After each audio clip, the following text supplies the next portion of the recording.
ராமானுஜதயா பாத்திரம் ஞான வைராக்கிய பூஷணம் ஸ்ரீமத் வெங்கடநாதாரியம் வந்தே வேதாந்த தேசிகம். அனைவருக்கும் வணக்கம். அடைக்கல பத்தின் 3வது பாசுரத்தை இன்று நாம் அனுபவிக்க இருக்கின்றோம். முதல் பாசுரத்தில் ஆக்கிஞ்சன்யம் அப்படின்ற ஒரு தகுதி ஒரு சரணாகதனுக்கு வேணும் அப்படின்னு சொல்லியிருந்தார் சுவாமி தேசிகன். 2வது பாசுரத்தில் அனன்யகதித்துவம், வேறு புகழ் இல்லை அப்படின்றத சொல்லியிருந்தார். 3வது பாசுரத்தில் சர்வ அதிகாரத்துவம் அப்படின்ற ஒரு விஷயத்த சொல்கிறார். அதாவது கீழே அடியன்னு சொல்லியிருந்தேன், சரணாகதி யார் வேணாலும் பண்ணலாம் அப்படின்னு சொல்லியிருந்தேன். அதை இந்த பாசுரத்தில் சொல்கிறார் சுவாமி தேசிகன். பாசுரத்தை பார்க்கலாம். தந்திரங்கள் வேறின்றி தமது வழி அழியாது, மந்திரங்கள் தம்மாலும் மற்றுமுள்ள உரையாலும், அந்தரம் கண்டு அடிபணிவார் அனைவருக்கும் அருள் புரியும், சிந்துர வெறுப்பு இறைவனார் சீலமல்லது அறியேனே. இது பாசுரம். பதார்த்தம் பார்க்கலாம். தந்திரங்கள் வேறின்றி, அதாவது இப்போ எந்த காரியம் நம்ம பண்ணாலும் சரி, அங்கம் அப்படின்ட்டு அதுக்கு ஒரு விஷயம் இருக்குது. இது இப்போது உதாரணத்துக்கு ஒரு சாப்பிட்றோன்னு வைங்களேன், தலிகை பண்ணணும்.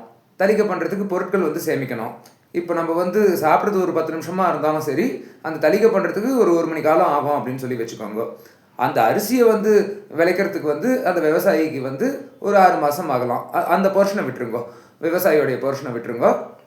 இப்போ நம்ம கடைக்கு போகிறோம், அரிசி வாங்குகிறோம், அது முதலான பொருட்கள் வாங்குகிறோம், தலிகை செய்யணும், அதுக்கப்புறமா அதை உட்கொள்கிறோம். இது அங்கம் நம்ம சாப்பிட்றதுக்கு. இந்த அங்கத்தில் 2 இருக்குது.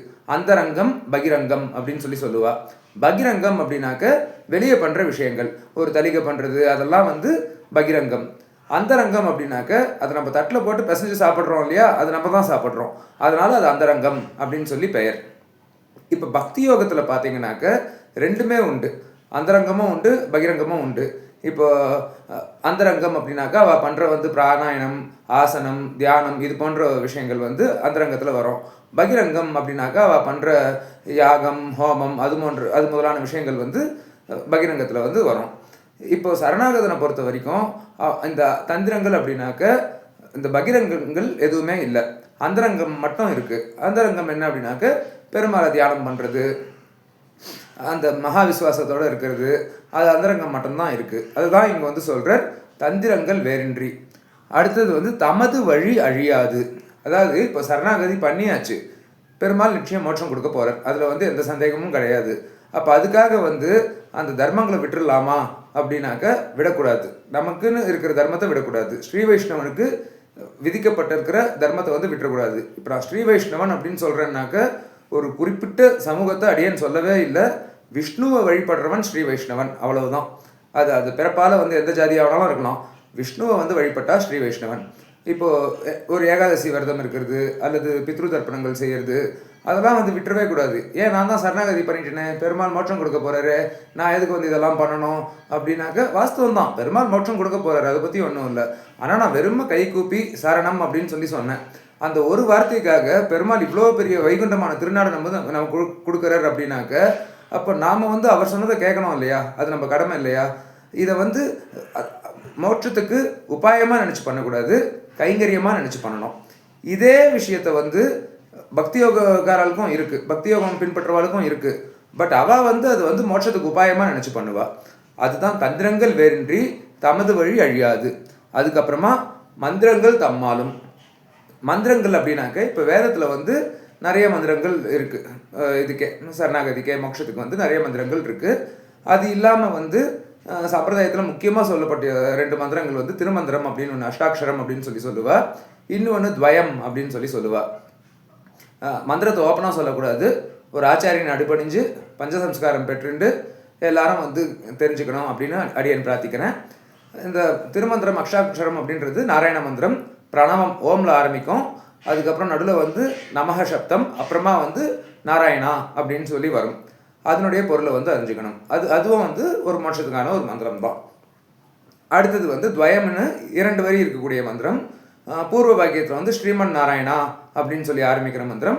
உத்தரவ யாகியத்தில் ஸ்ரீமதே நாராயணாய நமக அப்படின்னு வரும். அதை துவயம் அப்படின்னு சொல்லுவா.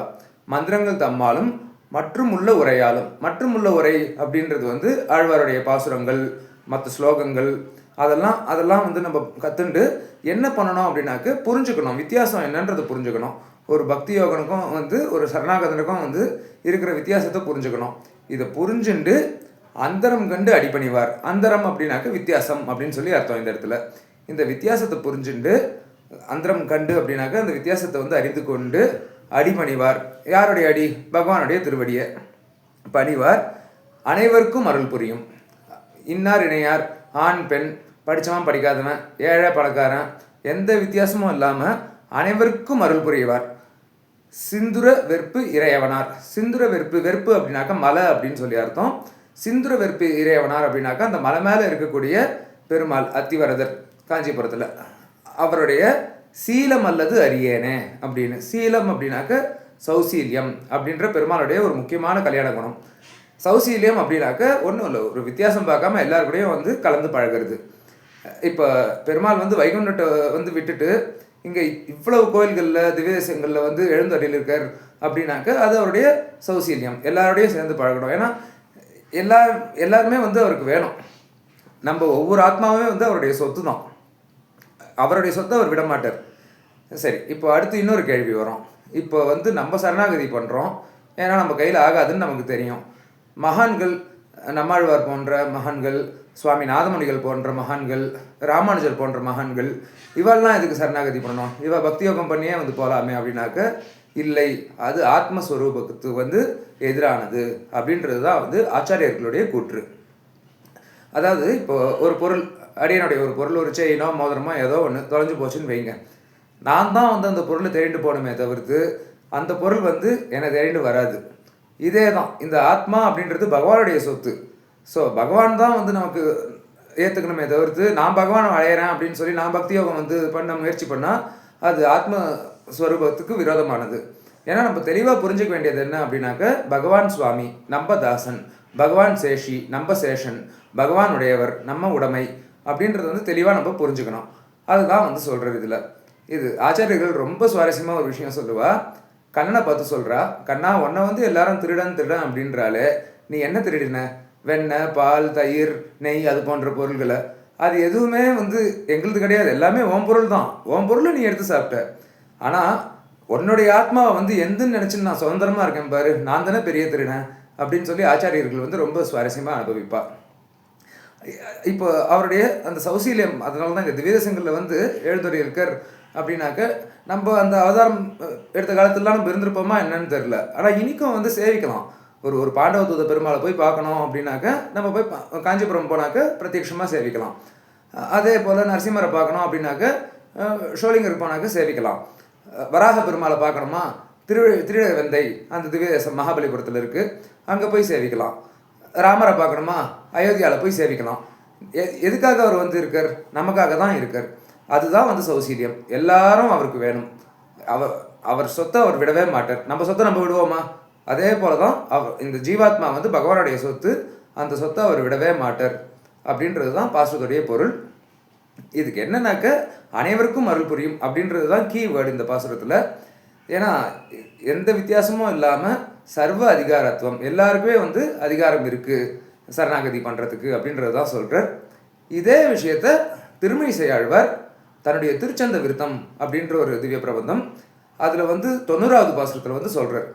குலங்களாகிய ஈரண்டில் ஒன்றிலும் பிறந்திலேன், நலங்களாகிய நற்கலைகளை நாவிலும் நவென்றிலேன், புலன்கள் ஐந்தும் வென்றிலேன், பொறியிலேன் புனித நின் இலங்கு பாதமன்றி மற்றோர் பற்றிலேன் எம் ஈசனே அப்படின்றார். அதாவது என்னன்னாக்க, நல்ல குலத்தில் நான் பிறக்கலை, நல்ல விஷயத்த பண்ணுறது இருக்கட்டும், அதை பற்றி நான் பேசினது கூட இல்லை, என்னுடைய புலன்களை நான் ஜெயிக்கலை, இதெல்லாம் அவர் பண்ணியிருக்கார். ஆனால் மகான்கள் எப்போவுமே வந்து அவளை கொஞ்சம் தாழ்த்தி தான் சொல்லிப்பா. அதுதான் வந்து அவர் சொல்கிறார். ஆனால் நீ நிலங்கு பாதமன்றி மற்றொரு பற்றிலேன் ஈசனே அப்படின்றாரு. இது எதுவுமே நான் பண்ணல, ஆனால் அவனுடைய திருவடியை பற்றிட்டேன் அப்படின்னு சொல்கிறார். ஸோ அதனால் சரணாகதனுக்கு எந்த தகுதியும் வேண்டியதில்லை அப்படின்றது தான் பாசுரத்துடைய கருத்து. பாசுரத்தை திரும்ப அனுபவிக்கலாம். தந்திரங்கள் வேறின்றி தமது வழி அழியாது, மந்திரங்கள் தம்மாலும் மற்றுமுள்ள உரையாலும் அந்தரம் கண்டு அடிபணிவார், அனைவருக்கும் அருள் புரியும், சிந்துர வெற்பு இறையவனார், சீலம் அல்லது அறியேனே. நன்றி, வணக்கம். சுவாமி தேசிகன் திருவடிகளே சரணம்.